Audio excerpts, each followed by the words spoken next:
Hello दोस्तों, मेरा नाम है आयुष और मैं हूँ दानव दल से। आज हम इस वीडियो में बात करेंगे ब्लॉकचेन टेक्नोलॉजी के बारे में। तो आइए देखते हैं ब्लॉकचेन टेक्नोलॉजी क्या होती है।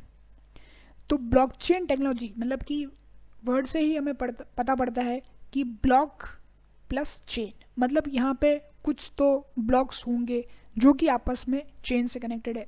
बट यहाँ पर इसका मतलब ये नहीं है दोस्तों कि जो ब्लॉक चेन से जो कनेक्टेड है वो कहीं फिजिकली प्लेस्ड है या कहीं फिजिकली पड़े हुए हैं, ऐसा नहीं है।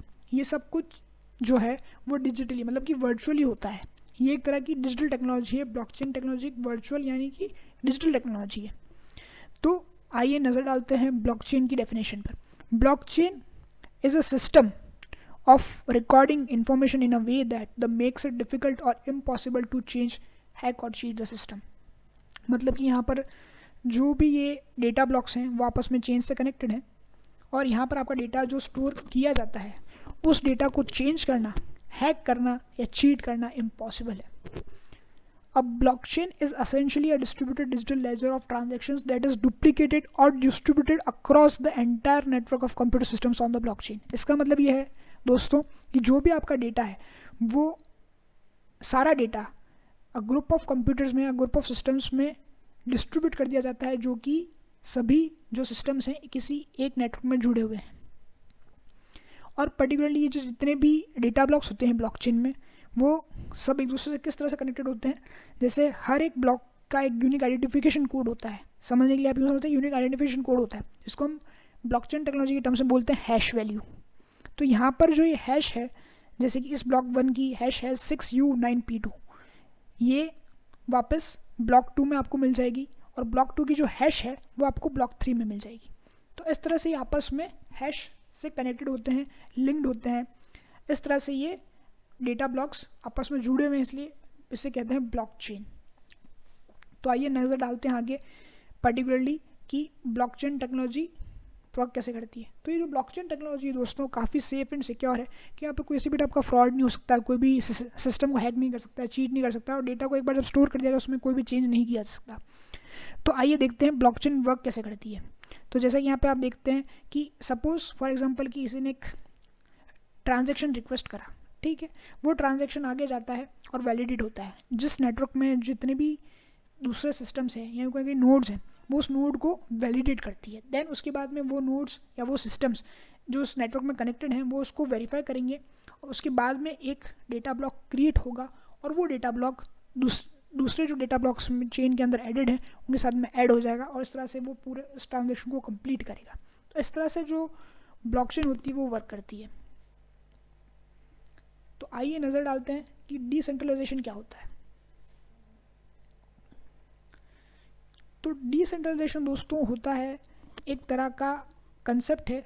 इसका मतलब है कि यहाँ पर कोई भी सेंट्रल अथॉरिटी नहीं है, मतलब कि ऐसी कोई अथॉरिटी जो कि हर एक सिस्टम का एक्सेस अपने पास रखती हो, ऐसी कोई भी अथॉरिटी यहाँ नहीं होती। हर इंडिविजुअल सिस्टम जो उस नेटवर्क में कनेक्टेड है वो उस डेटा का खुद मालिक होता है, उसकी एक्सेस सिर्फ उसी के पास रहती है, किसी और के पास नहीं रहती। तो आइए नज़र डालते हैं डेफिनेशन पर। In blockchain decentralisation refers to the transfer of control and decision making from a centralised entity like individual, organisation और group thereof to a distributed network. मतलब कि यहाँ पर किसी भी सेंट्रल अथॉरिटी के पास में कंप्लीट अथॉरिटी नहीं रहती। जो भी उस नेटवर्क के अंदर दूसरे डिस्ट्रीब्यूटेड नेटवर्क्स हैं या दूसरे डिस्ट्रीब्यूटेड सिस्टम्स हैं उन सब के पास में इंडिविजुअल उनकी डेटा की अथॉरिटी रहती है। It means there is no centralized authority to control और there is no specific owner. इसलिए डिसेंट्रलाइजेशन की वजह से ब्लॉकचेन टेक्नोलॉजी और सेफ हो जाती है और सिक्योर हो जाती है। आइए इसको और समझते हैं बेहतर एक एग्जांपल से। लाइक सिनेरियो बिफोर ब्लॉकचेन और आफ्टर ब्लॉकचेन कैसा था। प्री ब्लॉकचेन में सिनेरियो इस तरह से था कि एक सेंट्रलाइज्ड अथॉरिटी बाकी सब सिस्टम्स को या बाकी सब इंडिविजुअल ऑर्गेनाइजेशंस को कंट्रोल करती थी। मतलब कि centralized ledger with centralized verification computation, मतलब कि एक अथॉरिटी, सेंट्रलाइज्ड अथॉरिटी बाकी सब सिस्टम्स को वेरीफाई करती है और उनका जो डेटा है वो कंप्यूट करती है। बट आफ्टर ब्लॉकचेन क्या हो चुका है, एक नेटवर्क में जो बाकी सब नोड्स हैं वो डिस्ट्रीब्यूटेड नोड्स हैं या डिस्ट्रीब्यूटेड लेजर में बनी हुई है ब्लॉकचेन टेक्नोलॉजी में। तो यह हर एक नोड उस किस जो भी डेटा आता है जो ब्लॉक में सेव हो रहा है उसको इंडिविजुअली वेरीफाई करती हैं, वैलिडेट करती हैं और कंप्यूट करती हैं। कोई एक सिंगल अथॉरिटी यहाँ नहीं है जो कि सिर्फ बाकी सब नोड्स या बाकी सब डेटा को वेरीफाई करे, कंप्यूट करे या उसको एक्सेस मिल सके। तो ये फ़ायदा है ब्लॉकचेन टेक्नोलॉजी का, कंप्लीटली डिसेंट्रलाइज्ड, इसलिए इसे डिसेंट्रलाइज्ड डिस्ट्रीब्यूटेड लेजर भी कहा जाता है। आइए नज़र डालते हैं एक एग्जांपल के थ्रू कि एक सेंट्रलाइज सिस्टम क्या होता है और एक डिसेंट्रलाइज सिस्टम क्या होता है। लाइक बिफोर वाले सिनेरियो में आप देख सकते हैं कि सेंट्रलाइज सिस्टम इस तरह से वर्क करता है। लाइक आप बैंक के पास गए, आपको कुछ ट्रांजेक्शन करना है, किसी को दूसरे पर्सन को दूसरे एंड पे पेमेंट ट्रांसफर करना है, तो आप बैंक के पास जाएंगे, बैंक किसी थर्ड पार्टी पेमेंट गेटवे से वो पेमेंट प्रोसेस करेगा और फिर जो दूसरा बंदा है वो उस बैंक से उसका जो अमाउंट है वो प्रोसेस में आएगा और वो उस वहाँ से उसके पास में रिसीव होगा या कलेक्ट होगा। बट विद ब्लॉकचेन टेक्नोलॉजी वो कैसे पॉसिबल हो गया कि जब से बिटकॉइन आया है, लाइक आपको पेमेंट प्रोसेस करना है तो ऊपर वाले केस में आप देख सकते हैं यहाँ पे इंटरमीडिएट्स थी, थर्ड पार्टीज थी, बैंक्स इन्वॉल्व थी, मतलब कि बहुत मिडिल मैन यहाँ पर इन्वॉल्व है। बट ब्लॉकचेन टेक्नोलॉजी में कोई भी मिडिल मैन या कोई भी आपको जो थर्ड पार्टी है वो नहीं मिलेगी। यहाँ पर खुद ब्लॉकचेन टेक्नोलॉजी है जो कि आपका ट्रांजेक्शन एक पर्सन से दूसरे पर्सन को डायरेक्टली भेज रही है विदाउट एनी थर्ड पार्टी।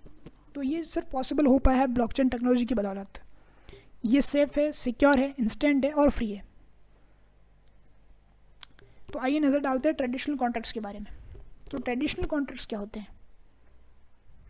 तो ट्रेडिशनल कॉन्ट्रैक्ट्स वो होते हैं जहाँ पर फॉर एग्जांपल आपको अपनी प्रॉपर्टी रजिस्टर करानी है, आप रजिस्ट्रार ऑफिस जाएंगे, वहाँ पर आप एक एग्रीमेंट, जो भी दोनों पार्टीज है जिनके बीच में डील हो रही है वो एग्रीमेंट साइन करेगी, जो वहाँ का रजिस्ट्रार होगा उसे साइन करेगा और फिर उसके बाद में पर्टिकुलरली जो थर्ड पार्टी है वहाँ पर, मतलब कि जो रजिस्ट्रार ऑफिस है वहाँ पे वो एग्रीमेंट एग्जीक्यूट होगा और देन वो प्रोसेस में आएगा, मतलब वैलिड कहलाएगा।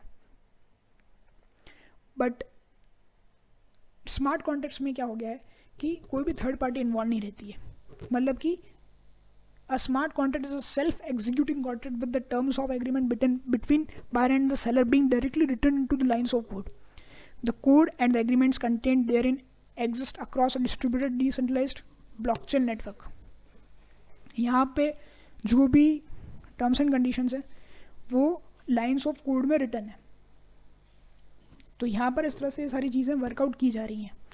तो पर्टिकुलरली किसी भी दो पर्सन के बीच में जब स्मार्ट कॉन्ट्रैक्ट होता है तो कोई भी थर्ड पार्टी इन्वॉल्व नहीं होती या थर्ड पर्सन इन्वॉल्व नहीं होता, वो डायरेक्टली सेल्फ एग्जीक्यूटिंग कॉन्ट्रैक्ट होता है जो दो पर्सन के बीच में वो डील एग्जीक्यूट करता है या वो एग्रीमेंट एग्जीक्यूट करता है। इसका सबसे बेस्ट एग्जांपल आप ये देखेंगे कि जब भी आप कोई सॉफ्टवेयर इंस्टॉल करते हैं वहाँ पे आपको पूछा जाता है सेटअप में कि accept this terms and condition, आप चेकबॉक्स मार्क करते हैं, नेक्स्ट पे क्लिक करते हैं, आपका सॉफ्टवेयर इंस्टॉल हो जाता है।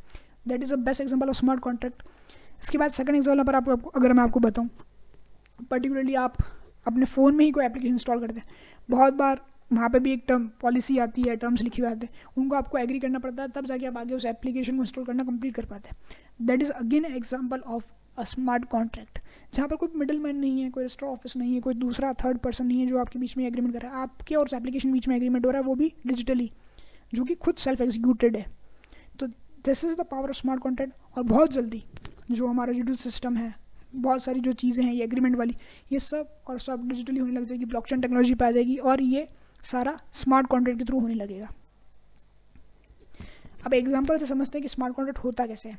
लाइक फॉर एग्जांपल टॉम है, वो विक्टर को मनी सेंड करना चाहता है, तो टॉम ब्लॉकचेन प्लेटफॉर्म को यूज़ करेगा, उसके बाद में जो डेटा है ट्रांजैक्शन का वो ब्लॉकचेन पे रिकॉर्ड हो जाएगा, उसके बाद में जो उस नेटवर्क में जितने भी नोड्स हैं या सिस्टम्स है उस ट्रांजैक्शन उनका मतलब उस ट्रांजैक्शन के बारे में नोटिफाई होंगे, उसके बाद में उसको अप्रूव करेंगे, फिर वो पैसा वॉलेट में इनिशियलाइजेशन के लिए प्रोसेस में आएगा, उसके बाद में जो ट्रांसफ़र प्रोसेस वो स्टार्ट होगी और फाइनली जो विक्टर को पैसा मिल जाएगा।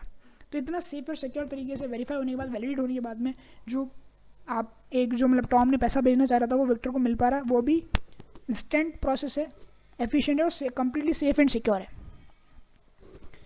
आइए देखते हैं कि पर्टिकुलरली जो ब्लॉकचेन टेक्नोलॉजी है वो क्रिप्टो इंडस्ट्रीज़ में या पर्टिकुलर किस टाइप की इंडस्ट्रीज़ में कैसे यूज़ आ रही है। तो क्राउड फंडिंग प्लेटफॉर्म्स में ब्लॉकचेन टेक्नोलॉजी यूज़ आ रही है, P2P payments like Paytm, Google पे, फ़ोनपे एक्सेट्रा यहाँ पर यूज़ आ रही है। क्रिप्टो एक्सचेंज पे ब्लॉकचेन टेक्नोलॉजी यूज़ आ रही है, एंटरटेनमेंट इंडस्ट्री में यूज़ आ रही है, गेमिंग इंडस्ट्री में यूज़ आ रही है और रिटेल इंडस्ट्री में यूज़ आ रही है।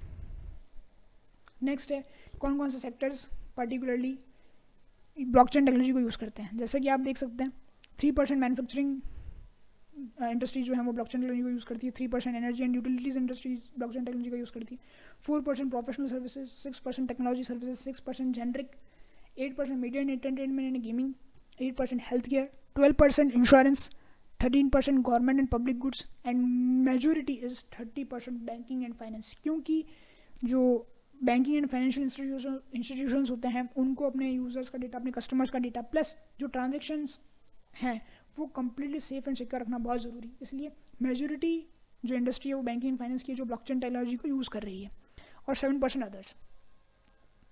इसी के साथ में हम इस वीडियो को यहीं पर ख़त्म करते हैं और बहुत जल्दी आपसे मिलेंगे नेक्स्ट वीडियो में, जहाँ पर हम और क्रिप्टो करेंसीज़ के बारे में, क्रिप्टो करेंसीज़ क्या होती हैं और दूसरे कंसेप्ट क्या होते हैं क्रिप्टो करेंसी, उनके बारे में जानेंगे। अगर आप इस वीडियो से रिलेटेड या आपके कुछ जो भी क्वेश्चंस हो आप वो नीचे कमेंट्स में डाल सकते हैं और वीडियो को लाइक, शेयर एंड हमारे चैनल को सब्सक्राइब करना मत भूलिए। थैंक यू फ्रॉम दानव दल।